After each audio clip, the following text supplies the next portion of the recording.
Assalamualaikum warahmatullahi wabarakatuh। Welcome back to our channel. Hope you all are good at your home and doing great.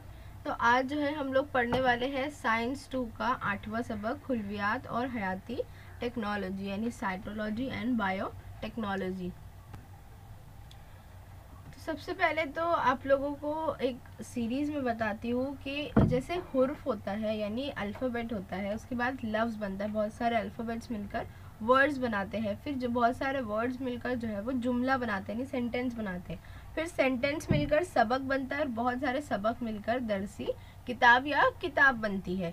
तो बिल्कुल उसी तरह से हमारे जिस्म में भी होता है कि जिसमें में सबसे पहले एक एकदम छोटा जर्रा होता है खुलिया, बहुत से खुलियात मिलकर नसीज बनते हैं, फिर एक जैसे नसीज मिलकर एक उज़ू बनता है यानी एक बॉडी का पार्ट बनता है, फिर वो एक बॉडी का पार्ट मिलाकर निज़ाम बनता है, जैसे हमारा ऑक्सीजन का तनफुसी निज़ाम है या फिर निज़ामी निज़ाम है। तो उस तरह से निज़ाम बनते हैं और फिर वो सारे निज़ाम मिलकर जो है वो इंसान का जिस्म बनता है। तो बिल्कुल इसी पैटर्न पे जिस तरह से जो है हुर्फ, लफ्ज़, जुमला, सबक और दर्स किताब है, वही पैटर्न पर हमारा जिस्म भी बना है, खुलिया, नसीज, उज़ू, निज़ाम और जिस्म।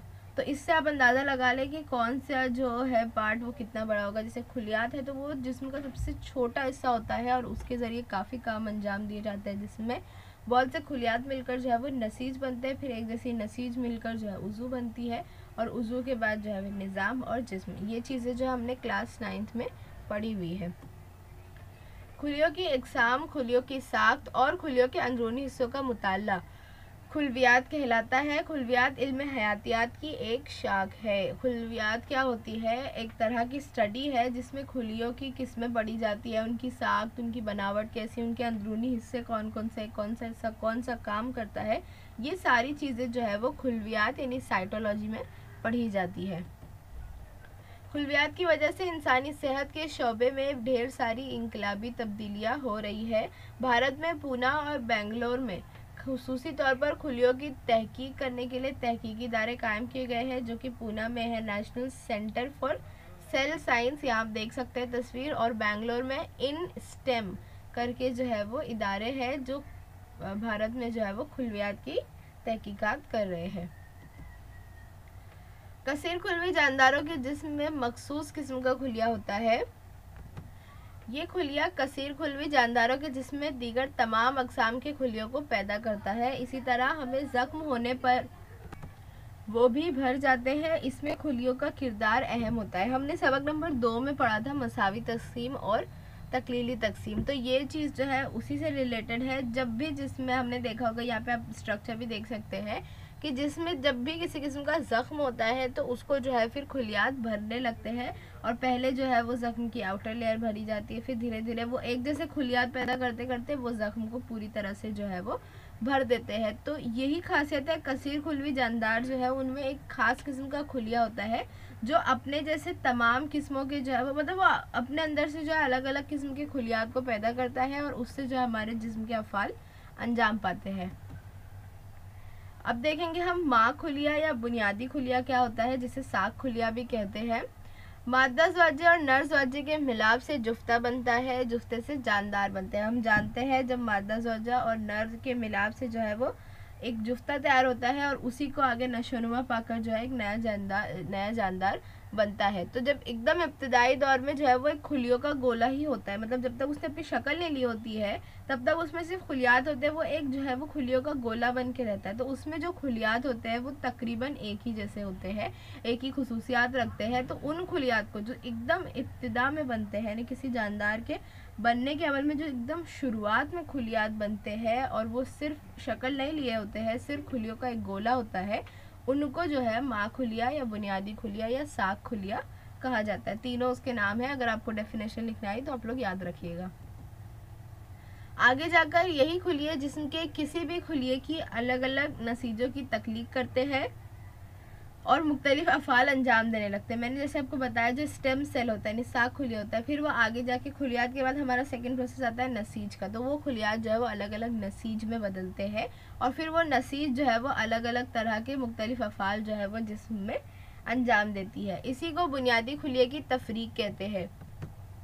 यानी जो बुनियादी खुलिया, हमारा जो माँ खुलिया, जो खुलियों का गोला होता है, वो आगे जाके जब जानदार शक्ल लेने लगता है तो फिर वो आगे जाकर जो है वो अलग अलग हिस्सों में तकसीम होता है, अलग अलग किस्म की नसीज बनाता है और फिर जो है वो नसीज से उज़ू बनते हैं और फिर जिस्म बनता है और जिस्म के मुख्तलिफ अफ़ाल अंजाम पाते हैं। लेकिन एक मरतबा नसीज तैयार होने के बाद वही खुलिया अपने जैसे दीगर खुलिया तैयार कर सकता है। जब वो खुलिया जो है नसीज बन जाता है, उसके बाद जो है फिर वो अपने जैसे ही दीगर खुलिया तैयार करता रहता है, जिसके तमाम हिस्सों में यही सूरत हाल होती है। लेकिन कई मकामात पर साख खुलियात काफ़ी अरसे तक रहते हैं। वो जिसका कुछ खुलियात ऐसे होते हैं जो एज के हिसाब से लंबे अरसे तक रहते हैं। अब यहाँ देख सकते हैं स्टेम सेल से जो है वो कितनी तरह की नसीजें बनती है। से ब्लास्टोसाइड्स है जो एक नए जानदार के लिए बनती है, न्यूरॉन जो हमारे दिमाग का है, और रेड ब्लड सेल्स है जो दिल का है, और फैट सेल्स जिसे लेपिड भी कहा जाता है जो हम आगे पढ़ने वाले हैं। तो इस तरह से अलग अलग तरह की जो है नसीजें बनती है, जिससे हमने जो है वो 9th में पढ़ा है। माँ के शिकम यानी माँ की कोख में बच्चा जिस नाली से जुड़ा होता है उसी नाली में साखुलियात होते हैं। ज़ेरे नशोनुमा बच्चे में नहूज़ी अनबान यानी ब्लास्टोसाइड की हालत में भी साखुलियात पाए जाते हैं। ब्लास्टोसाइड, ये जो आप शक्ल देख रहे हैं, ये जो है रिपोर्ट की शक्ल है। ये यहाँ पर जो ये डार्क कलर से सर्कल है, ये जो है वो साखुलियात है, जो शुरू में एकदम खुलियात का गोला होता है सिर्फ। मुकम्मल तौर पर नशोनुमा पाने वाले जानदार के जिस्म में मगज़ इस्तिख्वा यानी रेड बोन मैरो, शहमी नसीज यानी एडिपोस टिश्यू जिसे फैट सेल्स जो हमने अभी पीछे देखा था, लिपिड वो ही है, और खून यानी जो ब्लड सेल्स होते हैं, इनमें साखुलियात होते हैं। यानी जो जब इंसान जो है एकदम जानदार, इंसान नहीं जानदार, जब भी जो है एकदम शुरुआती स्टेज पर होता है अपने नशोनुमा के, तब जो है वो उसके अंदर नहूज़ी अनबान यानी ब्लास्टोसाइट में जो है वो साखुलियात पाए जाते हैं, जो खुलिया की गोलों की शक्ल में होते हैं। इसके अलावा जो भी माँ है उसकी कोख में जब बच्चा जिस नाली से जुड़ा होता है उस नाली में भी साखुलियात होते हैं, जो बाद में जो है वो डॉक्टर्स प्रिजर्व कर लेते हैं। और मुकम्मल तौर पर जब भी जानदार नशोनुमा पा लेता है तो उसके जिस्म में 3 जगहों पर जो है वो बेसिक साखुलियात होते हैं। एक है रेड बोन मैरो जो हड्डियों में पाया जाता है, और एक होता है एडिपोस टिश्यू जो फैट टिश्यूज़ होते हैं, जो आप यहाँ देख सकते हैं येलो कलर का, और खून के खुलियात जो होते हैं उनमें साखुलियात होते हैं। और इन्हीं साखुलियात का इस्तेमाल करके मुख्तलिफ नतीजे तैयार करना मुमकिन होता है। ऐसे साखुलियात है ये जिससे जो है वो बेकार आज़ा के हिस्सों को भी बनाना वाली दोबारा बनाना मुमकिन हो जाता है। आप लोगों को अगर याद होगा या आपने देखा होगा जो क्रिश मूवी थी, उसमें भी जो है वो विलन ऋतिक रोशन और उसके फादर से जो है वो रेड बोन मैरो मांगता है, क्योंकि इसमें जो साखुलियात होते हैं वो बेकार आज़ा को भी जो है वो दोबारा सही बनाने की ताकत रखते हैं। तो ये 3 आप लोगों को याद रखने हैं, red bone marrow, adipose tissue और ब्लड सेल्स। साख खुलियों का तहफ़्फ़ुज़, साख खुलियों की हिफाजत करने के लिए आनौन नली के खून, मगज़ इस्तिख्वा या जिनीनी खुलियों के नमूने एहतियात के साथ ज़ख़ीरा करके उन्हें जरासीम से पाक छोटी छोटी शीशों में रखते हैं। इन शीशों को माय नाइट्रोजन में रखा जाता है जहां दर्ज हरारत -135 से -190 डिग्री सेल्सियस तक रहता है। यही चीज़ जो मैं अभी आपको बोल रही थी कि डॉक्टर्स जो है उसे प्रिजर्व करके रखते हैं। जब भी किसी जानदार की पैदाइश होती है तो एक नली जुड़ी होती है, एक माँ के कोख से जो है वो बच्चे में एक नली जुड़ी होती है, उस नली को काटा जाता है और फिर उसको या फिर बोन मैरो को या जिनीनी खुलिये जो होते हैं उनको डॉक्टर्स जो है वो एकदम अच्छे से प्रिजर्व करके छोटी छोटी शीशों में रखते हैं। फिर वो शीशे जो है वो प्रिजर्व सेंटर में या फिर एक जो है वो ऐसा ठंडा सा रूम होता है, क्योंकि ऐसी चीज़ों को जो है वो बहुत ज़्यादा लो टेम्परेचर पे रखना पड़ता है, एकदम ठंडी जगह पर रखना पड़ता है। तो इनको जो है वो माय नाइट्रोजन में रखा जाता है जिसका टेम्परेचर -135 से -190 डिग्री तक होता है, तभी जाकर जो है वो ये चीज़ें सही रह सकती है। अब देखेंगे हम साख खुलिये की तहकीक क्या क्या हुई है। तो साख खुलिये की तहकीक में क्लोनिंग के बाद, क्लोनिंग यानी एकदम एग्जैक्ट अपने जैसा जानवर बनाना, जो आपको आई थिंक है इस सबक में, उसके बाद हयाती टेक्नोलॉजी में अगला इंकलाबी कदम यानी साख खुलिये की तहकीक, यानी जो क्लोनिंग की टेक्निक निकालने के बाद, क्लोनिंग की दरियाफ्त करने के बाद जो सबसे बड़ा जो है एक इन्वेंशन हुई या एक सबसे बड़ी तहकीक निकाली गई वो थी साख खुलिये स्टेम सेल्स की तहकीक। तमाम तिब्बी साइंस में बुनियादी तब्दीली लाने की सलाहियत इस टेक्नोलॉजी में है।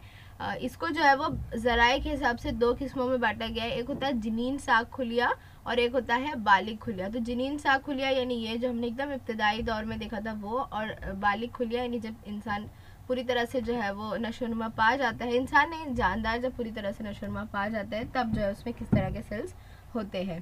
तो ये जो है हम लोग आगे देखेंगे। सबसे पहले जनीन साग खुलिया देखते हैं।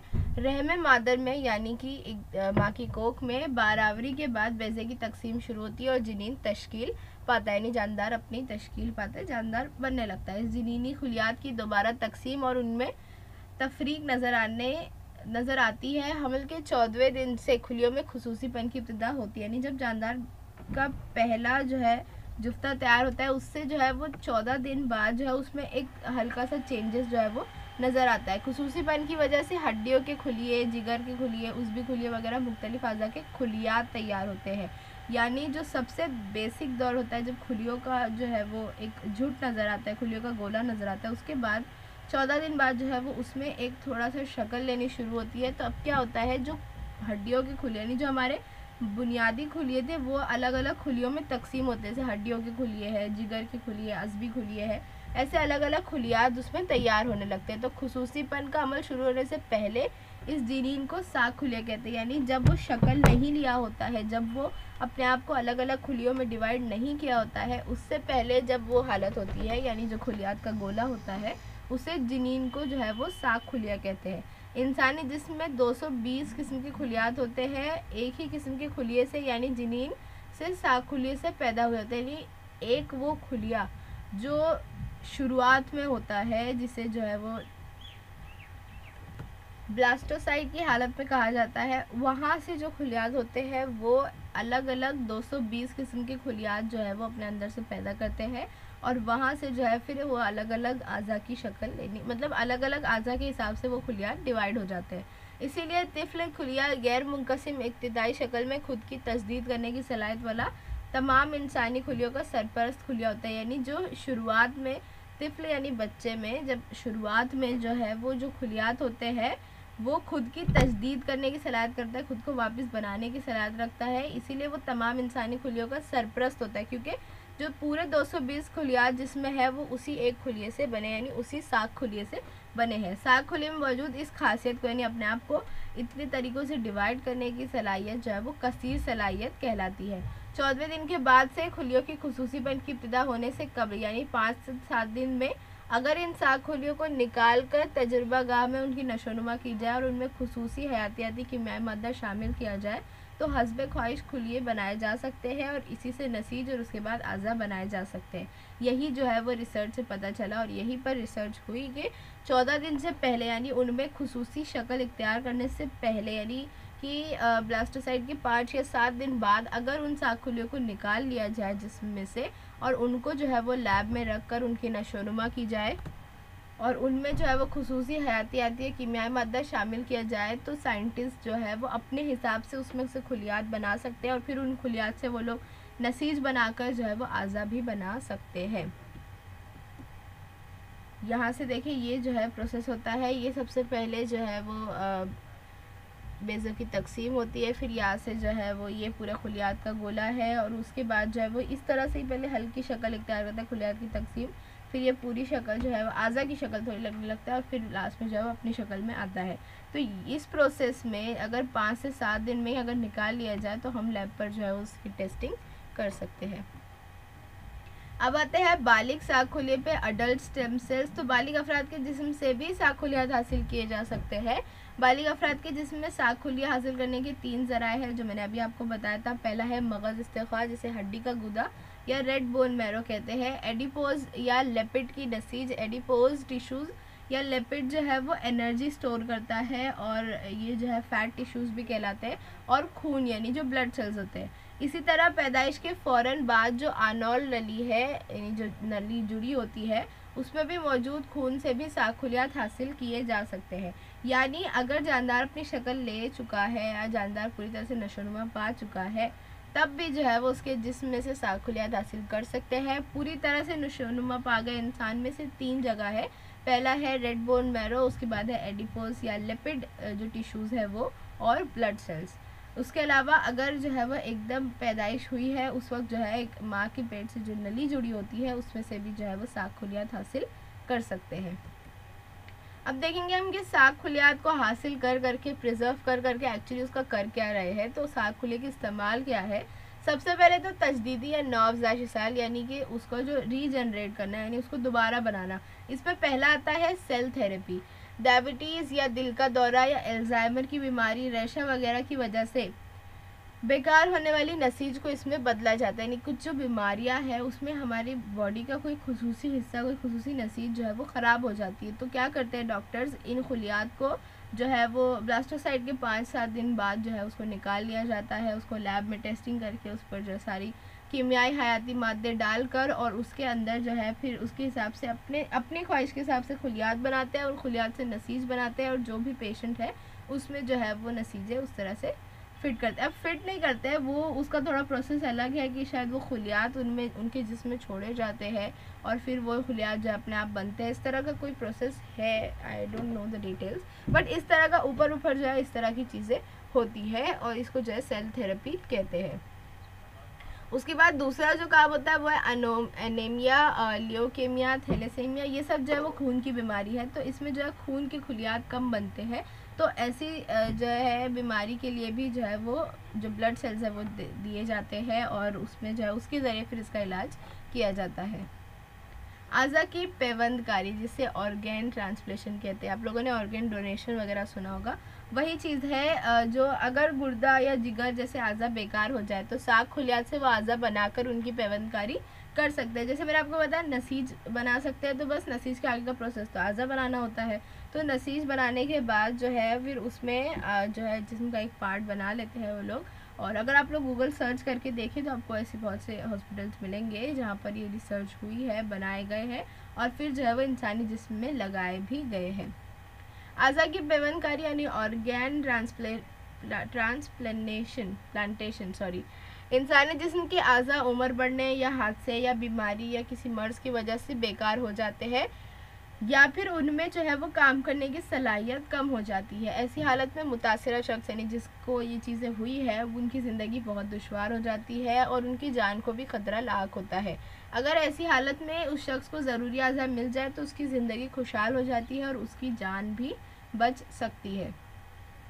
आज़ा की पेवंदकारी के लिए अतिया करने वालों का यानी डोनेट करने वालों का होना बहुत ज़रूरी है। हर शख्स को, जैसे फॉर एग्जांपल कि गुर्दों की एक ही जोड़ी की जो है वो ज़रूरत होती है। आपने किडनी ट्रांसप्लांट सुना होगा, सबसे जो है फेमस वही है। हर शख्स को गुर्दों की एक ही जोड़ी की ज़रूरत होती है। एक जोड़ी की वजह से, मतलब एक गुर्दे की मदद से जो है वो जिसमें इस्तिखराज का अमल जारी रहने की वजह से दूसरा गुर्दा जो है वो अतिया कर सकते हैं। यानी हमारी जो बॉडी में किडनी 2 होती है लेकिन हम एक किडनी पर भी ज़िंदा रह सकते हैं, अपना बॉडी अच्छे से चला सकते हैं। तो इस वजह से जो है वो दूसरा किडनी हम लोग डोनेट कर सकते हैं। और इसके अलावा भी जो है वो जिसमें कई हिस्सों की जिल्द का अतिया भी दिया जा सकता है। आज़ा की पेवंदकारी के वक्त जब भी किसी की ऐसी डोनेशन या डोनर की बात आती है तब जो है वो सबसे पहले जो डोनेट कर रहा है यानी जो डोनर है उसका खून का ग्रुप, उसमें बीमारियां, उसमें कोई नुक्स है, उम्र, बहुत सारी चीज़ों को जो है बहुत पूरी रिपोर्ट निकाली जाती है। उसके बाद फिर जो है वो मैच किया जाता है सारी चीज़ें पेशेंट के साथ और फिर जो है वो अपना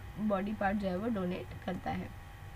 चंद आज़ा ज़िंदा रहते हुए अतिया नहीं कर सकते क्योंकि वो हमारे ज़िंदा रहने के लिए भी बहुत ज़रूरी है। जैसे कि जिगर है, दिल है, आँख है, अतिया, ये सब जो है आज़ा अतिया के मरने के बाद किया जाता है। इसी की बात जो है वो मरने के बाद जिस्म का अतिया और आज़ा का अतिया जैसे तस्वुरात वजूद में आए। यानी अब जो है लोग बाकायदा कॉन्ट्रैक्ट साइन होता है कि हमारे मरने के बाद जो है हमारी बॉडी में से ये पार्ट आप ले लीजिएगा या हमारी पूरी बॉडी हम साइंस के लिए जो है वो डोनेट करते हैं कि आप हमारी बॉडी पर रिसर्च कर सकते। इस तरह की चीज़ें वो होती है। तो वही चीज़ें है कि जैसे हमारी आँख है, हमारा दिल है, हमारे लंग्स है, लिवर है, किडनी है, इंटेस्टाइन है, स्किन है, बोन है, ये सारी चीज़ें जो है वो हम लोग डोनेट कर सकते हैं मगर ज़िंदा रहते हुए नहीं, क्योंकि ये चीज़ें जो है हमारे जीने के लिए भी ज़रूरी है। ये आपकी टेक्स्ट बुक में भी दिया है। आँखें, फेफड़े, जिगर, हड्डियाँ, जिल्द, गुर्दे, लबलबा और दिल, ये चीज़ें जो है वो हम डोनेट कर सकते हैं। इसे हमेशा जहन में रखें। आज़ा का अतिया और पेवंदकारी पर कानूनी बंदिश हो और किसी भी शख्स को धोखा ना हो, इसलिए ट्रांसप्लांटेशन ह्यूमन ऑर्गन एक्ट 1994 और बाद में 2009, 2011, 2014 में की गई कई इस्लाहात के ज़रिए कानूनी तहफ़्फ़ुज़ दिया गया है। बहुत से अज़ा की चोरी भी आपने सुनी होगी, बहुत से केसेस आपने पढ़े होंगे, देखे होंगे कि बॉडीज़ जो है वो मतलब बॉडी पार्ट जो है वो चुरा भी लिया जाता है, उसकी तस्करी भी होती है और काला बाजारी भी होती है। तो इसी वजह से जो है वो इस पर कानून भी बने गए हैं कि आप लोग जो है वो किसी तरह का शख्स को भी धोखा ना हो। मौत के बाद रिवायती तौर पर इंसानी लाश को, इंसानी बॉडी को जला दिया जाता है, दफनाया जाता है। साइंस की तरक्की की वजह से हमें समझ में आया कि चंद मखसूस हालात में मुर्दा जिस्म के कई अज़ा मौत के बाद भी कुछ अरसे तक अच्छे रहते हैं। जब उन लोगों ने जो है वो तहकीक की तो उन्होंने देखा कि कुछ पार्ट जो है वो बॉडी के मरने के फ़ौरन बाद जो है वो काम करना बंद नहीं करते, बल्कि मरने के बाद भी जो है वो कुछ अरसे तक वो सही होते हैं, काम करते हैं। तो ऐसे अज़ा का इस्तेमाल ज़रूरतमंद कर सकते हैं। इसी से जिस्म का अतिया और अज़ा का अतिया करने का तसव्वुर मिला। मरने के बाद हमारे जिस्म को ज़रूरतमंद शख्स इस्तेमाल करे, जिसकी वजह से उसकी ज़िंदगी में बहार आई, उसको एक नई ज़िंदगी मिली। यही मकसद जो है वो डोनर्स का होता है। इसके ताल्लुक से हमारे मुल्क में अवामी बेदारी पैदा होने से लोग जिस्म का अतिया करने लगे हैं। बहुत से लोग जो है साइंस के नाम दे देते हैं कि इस पर जो है आप रिसर्च करिए, और बहुत से लोग जो है वो अलग अलग जैसे अंधों के लिए या फिर किसी और शख्स के लिए जिसको किसी किस्म की ख़ास बीमारी है, रेयर बीमारी है, तो ऐसे लोगों के लिए जो है वो अपनी बॉडी, अपने पार्ट्स जो है वो डोनेट कर देते हैं। अज़ा का अतिया और जिस्म का अतिया करने से कई अफराद की जान बचाने में मदद होती है। नाबीना शख्स को बीनाई अता होती है। जिगर, गुर्दा, दिल का खुलबंद जो है बाहर का ढांचा और जिल्द जैसे कई अज़ा का अतिया करके ज़रूरतमंद अफराद की ज़िंदगी में खुशहाली आ जाती है। इसी तरह जिस्म का अतिया करने से तिब्बी मुताला और तहकीक में भी काफ़ी मदद मिलती है, जो मैंने आपको बताया। जिस्म का अतिया करने से मुतालिक समाज में बेदारी बढ़ाने के लिए कई सरकारी और समाजी इदारे इसमें काम भी कर रहे हैं। और let's live even after the death, ये जो है इसकी लाइन होती है। जैसे अगर एक इंसान अपनी बॉडी डोनेट करता है तो उससे एक हार्ट का पेशेंट, एक लंग्स का पेशेंट, एक आँखों का पेशेंट, एक किडनी का पेशेंट, 4 लोगों की ज़िंदगी जो है वो बच सकती है। इस तरह की इनके जो है वो मकसद है। सो विद दैट नोट हम यहाँ पर पार्ट 1 एंड करेंगे। मैं पार्ट 2 के साथ जल्दी आपको मिलूँगी। अगर कोई कन्फ्यूजन है तो नीचे कमेंट करिएगा। अगर वीडियो समझ में आया है तो लाइक करिए, अपने स्टूडेंट्स और क्लासमेट के साथ शेयर करिए, सब्सक्राइब करिए अगर आप चैनल पर नए हैं तो। And thank you for watching. Bye bye.